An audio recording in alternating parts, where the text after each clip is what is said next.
E os irmãos poderão ler os versículos pares. Amém? Aqui fala sobre o caminho de Emaús. Naquele mesmo dia, 2 deles estavam indo para um povoado chamado Emaús, a 11 quilômetros de Jerusalém. Iam comentando entre si tudo aquilo que havia sucedido. Enquanto conversavam e discutiam, o próprio Jesus se aproximou e começou a caminhar com eles. Mas os olhos deles estavam como que fechados, de sorte que não o reconheceram. Ele lhes perguntou sobre o que vocês estão discutindo enquanto caminham. E um deles, chamado Cleopas, respondeu: És tu o único peregrino em Jerusalém que não soube das coisas que nela têm sucedido nestes dias? Que coisas? Perguntou ele. O que aconteceu com Jesus de Nazaré? Responderam eles: Ele era um profeta, poderoso em palavras e em obras diante de Deus e de todo o povo. E como os principais sacerdotes e as nossas autoridades o entregaram para ser condenado à morte e o crucificaram. E nós esperávamos que era ele que ia trazer a redenção a Israel. E hoje é o 3º dia desde que tudo isso aconteceu. Verdade é também que algumas mulheres do nosso meio nos encheram de espanto, pois foram de madrugada ao sepulcro E não acharam o corpo dele. Voltaram e nos contaram ter tido uma visão de anjos que disseram que ele está vivo. Além disso, alguns dos que estavam conosco foram ao sepulcro e acharam ser assim como as mulheres haviam dito. A ele, porém, não o viram. Ele lhes disse: Como vocês custam a entender e como demoram a crer em tudo o que os profetas falaram? Porventura, não importava que o Cristo padecesse essas coisas e entrasse na sua glória? Começando por Moisés e todos os profetas, explicou-lhes o que constava a respeito dele em todas as Escrituras. Quando se aproximaram da aldeia para onde iam, ele fez como quem ia para mais longe. Mas eles insistiram muito com ele: Fique conosco, pois a noite já vem, o dia já está quase findando. Então ele entrou para ficar com eles. Estando com eles à mesa, tomou o pão e o abençoou, e partindo, lhe dava. Então os olhos deles foram abertos e o reconheceram, e ele desapareceu da vista deles. E disseram um para o outro: Porventura não se nos abrasava o coração quando pelo caminho nos falava e quando nos abria as Escrituras? Levantaram-se e voltaram imediatamente para Jerusalém. Ali encontraram os 11 e os que estavam com eles reunidos. Os quais lhes diziam: Realmente, o Senhor ressurgiu e apareceu a Simão. Então os 12 contaram o que tinha acontecido no caminho e como Jesus fora reconhecido por eles quando partia o pão. Que Deus nos ajude a entender a leitura da sua palavra. Amém? Irmão, nós não vamos comentar todo este texto, mas apenas algumas considerações. A ressurreição de Cristo é um fato incontroverso. Ele morreu, ele ressuscitou. Cristo ressuscitou e apareceu a Pedro, aos 12 apóstolos, a mais de 500 pessoas de uma só vez, a Tiago e a Paulo. Várias testemunhas oculares presenciaram Jesus com um corpo de glória. Sua ressurreição não foi uma surpresa, mas uma profecia. Irmão, nós lemos, analisamos, refletimos, mas quando nos voltamos para a palavra de Deus, nós não temos dúvida de que tudo aconteceu em resposta à própria palavra de Deus. Tudo estava profetizado. E nós vemos isso no Antigo Testamento, como no Novo, que anunciaram esta bendita realidade. Jesus a proclamou com clareza antes de ser entregue nas mãos dos pecadores. Quando lemos alguns textos, são vários textos, e nós podemos ver, mas por que crucificar Jesus? O que ele fez? E a palavra era: crucificam, crucificam. A palavra era que Jesus fosse condenado, fosse à cruz, morto. A Bíblia relata com muita clareza todas estas coisas. A ressurreição de Cristo abalou o inferno, fez estremecer os inimigos e perturba ainda hoje os céticos. Irmãos, a ressurreição de Cristo. Eu gosto muito de citar Mateus 1:21, quando diz que ela, Maria, dará à luz um filho, e o seu nome será chamado Jesus, porque ele salvará o seu povo dos seus pecados. O nascimento de Jesus, ele veio para salvar. Ele veio para salvar. Ele esteve conosco. Ele realizou muitas maravilhas. E ele continua conosco. Quando eu ouço alguns testemunhos, eu fico a pensar: tudo isso é pela graça, pela misericórdia do Senhor. Ministério de oração. Oramos e Deus responde. Os irmãos poderiam dizer: mas por que isso não aconteceu lá em 2024, 2025? Deus tinha a resposta para esse tempo agora de março a abril de 2025. Muitas foram as tentativas para negar esse fato incontroverso. Há aqueles que negam que Jesus tenha de fato morrido. Outros dizem que os discípulos roubaram seu corpo. Outros afirmam que as mulheres foram ao túmulo errado no primeiro dia da semana. Mas a ressurreição não é um embuste, mas uma verdade absoluta e incontestável. Não era diferente, irmão, nos dias de hoje. Quantas notícias surgem? E hoje, pior ainda, né? Hoje você tem uma notícia no celular aí, tem uns fake aí, algumas coisas que não tem nada a ver. Um jornalista, um médico, alguém importante, houve um acidente, diz o lugar lá, né? Na rodovia X, coloca lá no carro, coloca a foto da pessoa, fulano de tal morreu. E aí há uma confusão só, né? Muitas pessoas sem entender, mas não é verdade. Acredito que não foi diferente com relação à morte de Jesus, à sua ressurreição, a notícia aqui que até mesmo que eles estavam tudo errado. Não é possível alguém morrer, ressuscitar.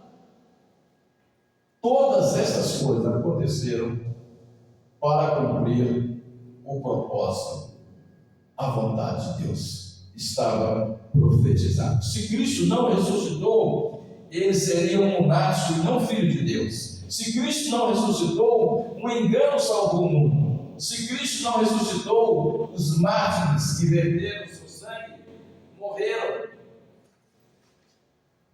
por uma causa tola. Se Cristo não ressuscitou, então então nós somos os mais infelizes de todos os homens.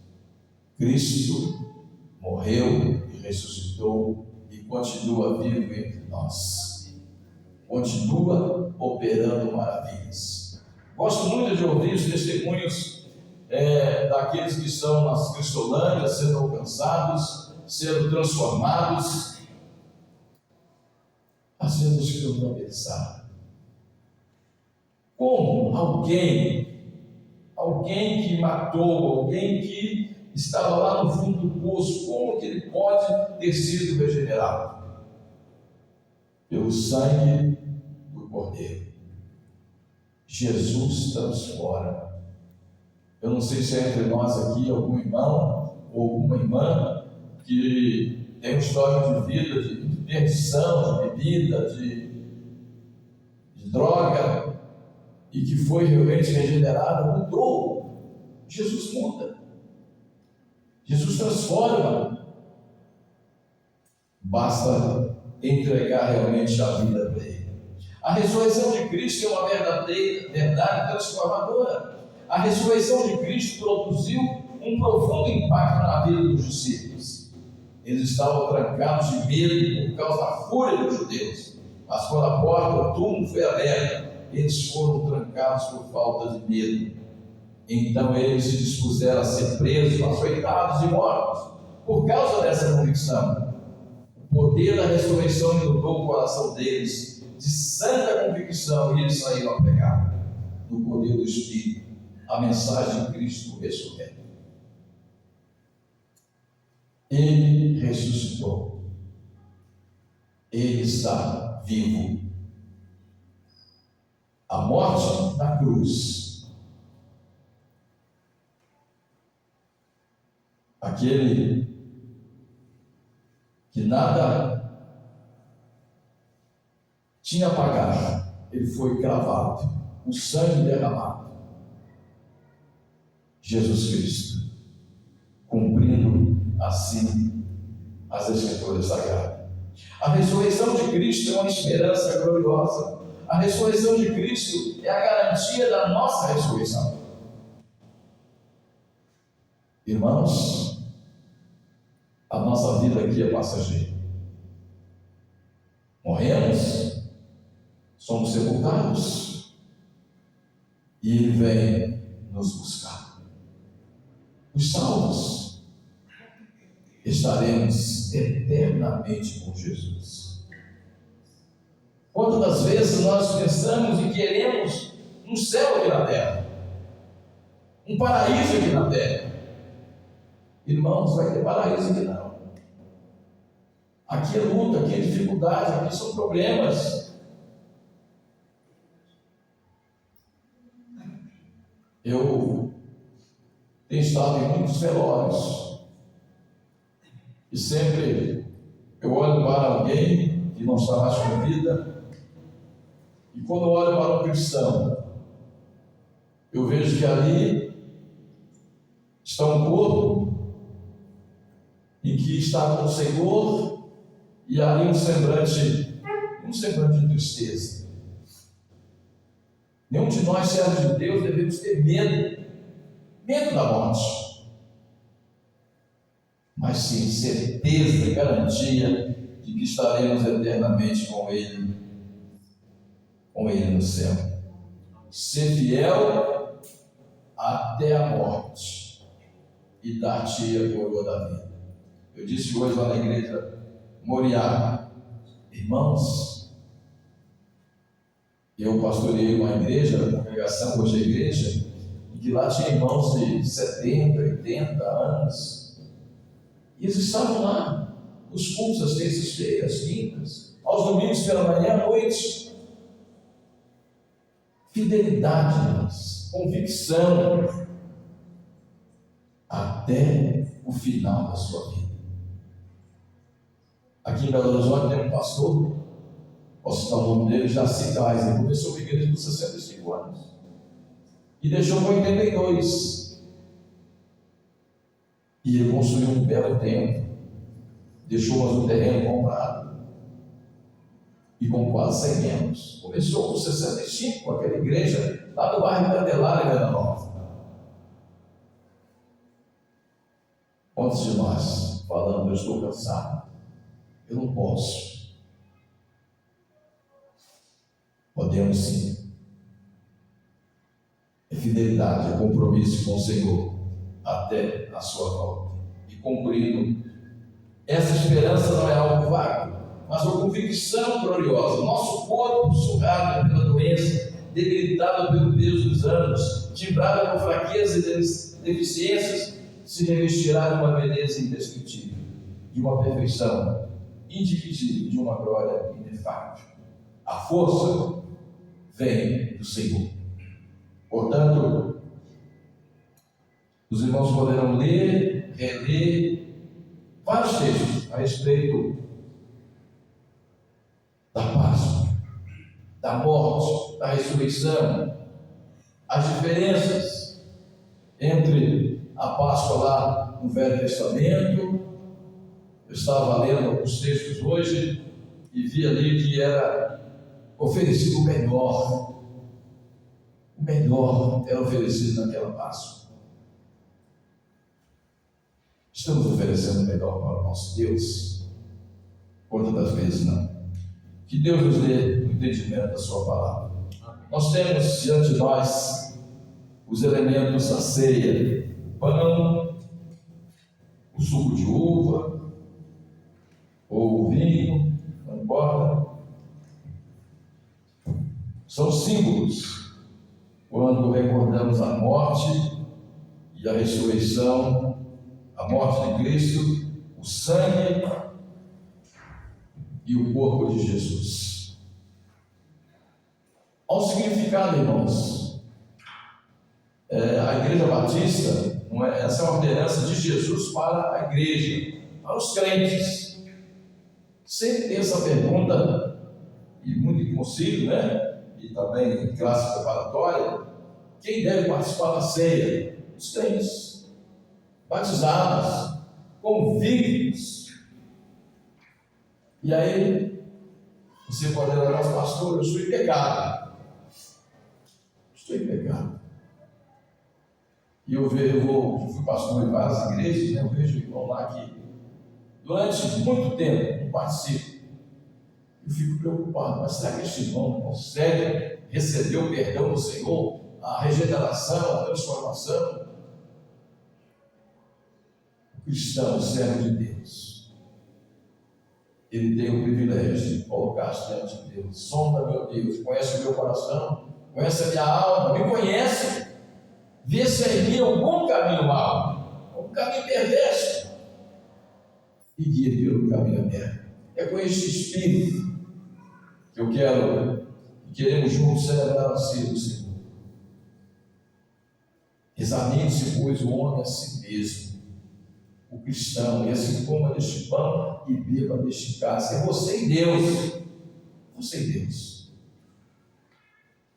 Eu quero convidar você a orar neste momento, a colocar a sua vida diante do Senhor. Deus conhece a sua vida, Deus sabe como você está, e eu não tenho dúvida de que você pode nessa noite colocar-se diante de Deus, pedindo a Ele perdão, pedindo a Ele que Ele realmente faça de você um servo preparado, um servo pronto a buscá-lo em espírito e em verdade.